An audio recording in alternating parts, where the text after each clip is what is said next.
कोहरे को लेकर यातायात पर बहुत बड़ा असर पड़ा है। यह आपको बता दें कि रेलवे और हवाई सेवा पूरी तरह से प्रभावित हो गई है।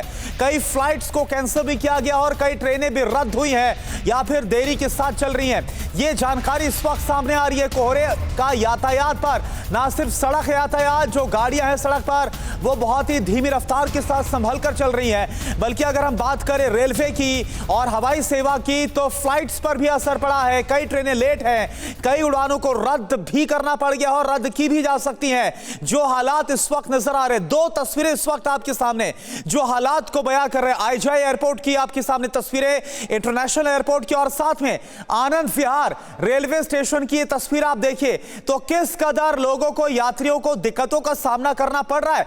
यह आपके सामने प्रीति श्रीवास्तव का भी हम रुख करेंगे। ये वो सबके लिए ही होती है ठंड, और लेकिन वही है, थोड़ा बहुत तो देखिए, हम तो वही उसमें एक ही बात बोलेंगे, उतना हड़बड़ करने से भी वो सामने वाले चलाते हैं वो ड्राइवर का भी थोड़ा सोचना चाहिए। वो हड़बड़ करेंगे तो आज एक यात्री के नहीं, उसमें लाखों मतलब रहते हैं उसमें, तो उनको भी प्रॉब्लम, अगर कुछ डेंजर हो जाएगा तब क्या करेंगे। अपने तो बोल देंगे नहीं आप जल्दी चलाओ, टाइम पर आओ, उनको चलाने में जो प्रॉब्लम हो रही है उनको भी समझना चाहिए, कोई को भी। हाँ, मैं तो समझती हूँ, और लोग की नहीं बता सकती।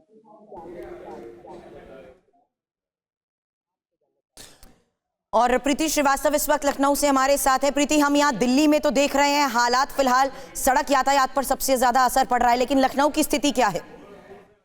बिल्कुल, मैं आपको बता दूं कि उत्तर प्रदेश की मैं बात करूं, लखनऊ की बात करूं तो यहाँ पर भी कोहरे का जो सितम है वो सबसे ज्यादा है। ठंड ने अपने सारे जो रिकॉर्ड हैं वो तोड़ दिए हैं। गाड़ियों की रफ्तार धीमी हो गई और कई ट्रेनें और फ्लाइट की अगर मैं बात करूं तो वो कैंसिल कर दी गई है। मैं आपको यहाँ पर दिखाऊं कि किस तरीके से कोहरे का सितम है। ये आप देख सकते होंगे कि यहाँ पर आपको जो विजुअलिटी वो बिल्कुल भी नजर नहीं आ रही होगी, क्योंकि कोहरा जो है वो बहुत ही ज्यादा है यहाँ पर, और साथ ही ठंड बहुत ज्यादा है। हालांकि सरकार ये जरूर कह रही है कि जो लोग गरीब है, जो सड़कों पर रहने के लिए मजबूर हैं, उनके लिए आपकी व्यवस्था की गई है। प्रीति देखिए, आप जब जानकारी दे रही हैं, जो आप जानकारी दे रही है इस पर हम आपके पास आएंगे, लेकिन इस बीच आप तस्वीरें देखिए एक बार फिर से। ताजा तस्वीरें जो सामने आई हैं वो तस्वीरें हम आपको दिखा रहे हैं, किस तरह से कोहरा चारों तरफ नजर आ रहा है। डेंस फॉग है और इस सीजन का ये सबसे घना कोहरा बताया जा रहा है। उन्नाव की तस्वीरें, यूपी के कुछ और इलाकों की भी तस्वीरें सामने आ रही है। उन्नाव की तस्वीर इस वक्त हम आपको दिखा रहे हैं, जहां पर आप देखिए अलाव तापते हुए नजर आ रहे हैं। किसी तरह से इस ठंड में खुद को बचाना है। और अब इसके बाद आपको हम दिखा रहे हैं नोएडा की तस्वीर भी। दिल्ली एनसीआर में काफी घना कोहरा है। ये देखिए आप, विजिबिलिटी ना के बराबर है, यानी कि बेहद करीब देखना भी बहुत मुश्किल है।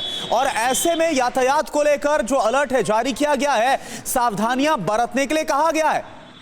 और दिल्ली नोएडा बॉर्डर से ही इस वक्त शिवांग माथुर हमें ज्वाइन कर चुके हैं। शिवांग, सर्दी का सितम, ऊपर से कोहरे की ये परत, जाहिर सी बात है लोगों की मुश्किल अभी बढ़ने वाली है।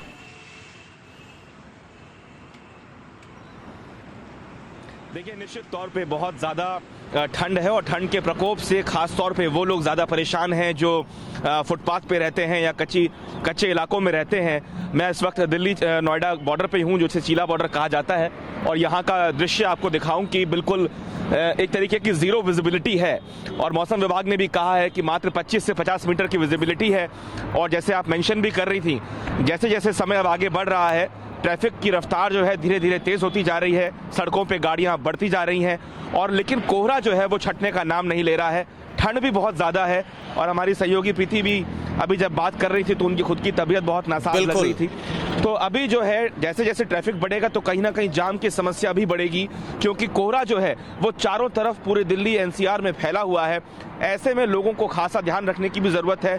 सड़कों के किनारे हम देख रहे हैं किस तरीके से लोग लकड़ियां जला के काम चला रहे हैं। इसके अलावा जितनी भी गाड़ियां यहां से गुजर रही हैं उन लोगों को लाइट जला के दिन में भी चलना पड़ रहा है, इंडिकेटर चारों जलाने पड़ रहे हैं। मौसम विभाग ने साफ तौर पे स्पष्ट कर दिया है कि 10 जनवरी से पहले राहत नहीं मिलने वाली है, और ऐसे में बहुत अहम है तमाम लोगों के लिए, खास तौर पे वो लोग जो घर के बाहर निकल रहे हैं, कि वो पूरी तरीके से खुद का ध्यान रखें।